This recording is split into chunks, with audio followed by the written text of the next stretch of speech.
আমরা এখানে 30 বছর ধরে আমাদের যাতায়াত আত্মীয়তা সূত্রে সেই দীর্ঘ সময়ে আমি আমাদের আমির সাহেবকে অত্যন্ত নেক মানুষ হিসেবে পেয়েছি। আমার আব্বাজান শাইখুল হাদিস আল্লামা আজিজুল হক রহমাতুল্লাহি আলাইহি, তিনি আমার এই আমির সাহেবের আচরণে তার ব্যবহারে খুবই মুগ্ধ ছিলেন।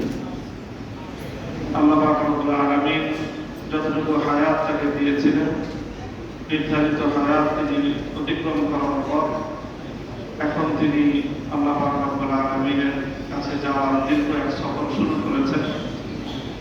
হযরত আব্বাস রাদিয়াল্লাহু তাআলা আনহু যখন ইন্তেকাল করেন, তখন তার ছেলে আব্দুল্লাহ ইবনে আব্বাস রাদিয়াল্লাহু আনহুকে একজন বেদুইন, অশিক্ষিত একজন মানুষ, তিনি খুব মূল্যবান একটা কথা বলেছিলেন। যে কথাটা হযরত আব্দুল্লাহ ইবনে আব্বাস রাদিয়াল্লাহু তাআলা আনহুর মতো এত বড় একজন সাহাবী, তিনি সেটাকে সবচেয়ে গুরুত্বের সাথে গ্রহণ করেছিলেন এবং বলেছেন যে একজন বেদুইন আমাকে যে নসিহত করেছে তার চেয়ে উত্তম কোন নসিহত এবং সান্ত্বনা হতে পারে না।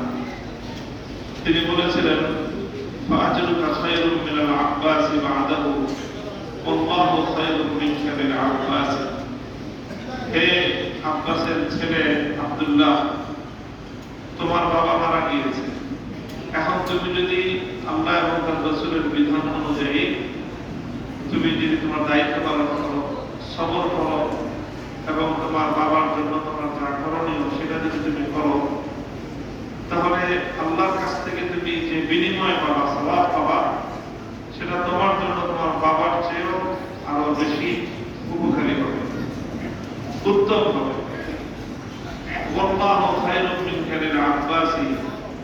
আর তুমি, তোমার বাবা যদি তোমার কাছে থাকতো, তাহলে তুমি সন্তান হিসেবে তোমার বাবার যে সেবা শুশ্রূষা করতা।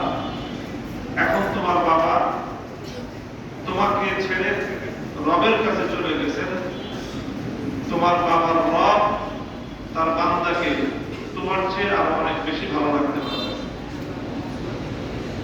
এটাই বড় কথা যে মুমিনের জন্য সান্ত্বনার বড় বিষয় হলো যে আমাদের আপনজন আমাদেরকে ছেড়ে যার কাছে যান, তিনি আমাদের চেয়ে তার লক্ষ কোটি গুণ বেশি আপন।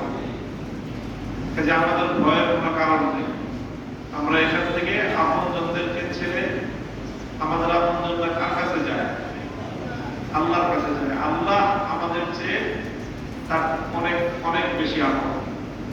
কাজে আমরা সেই জায়গাটা সবসময় চেষ্টা করব, ভাববো, অনুভব করব যে দুনিয়ার এই সবার চেয়ে আমার বাবা, আমার মা, আমার সন্তান, আমার স্ত্রী, আমার স্বামী, এদের সবার চেয়ে আমার সবচেয়ে আপন কে? জীবনে মরণে এই অনুভব আমরা সকলে রাখবো। আল্লাহ পাক রব্বুল আলামিন আমাদের সকলের জন্য সবচেয়ে আপন হিসেবে যেন আমরা আল্লাহর কাছে উপস্থাপন হতে পারি, আল্লাহ আমাদেরকে সেই জীবন গঠন করার তৌফিক দান করুন। এবং আমাদের আমির সাহেবের জন্য আমি আপনাদের কাছে দোয়া চাই। আল্লাহ পাক রব্বুল আলামিন মানুষ হিসাবে ভুল ত্রুটি থাকলে আল্লাহ যেন তার সকল ভুল ত্রুটিগুলোকে ক্ষমা করে দিয়ে আল্লাহ তার সবচেয়ে নৈপুণ্য দান করেন।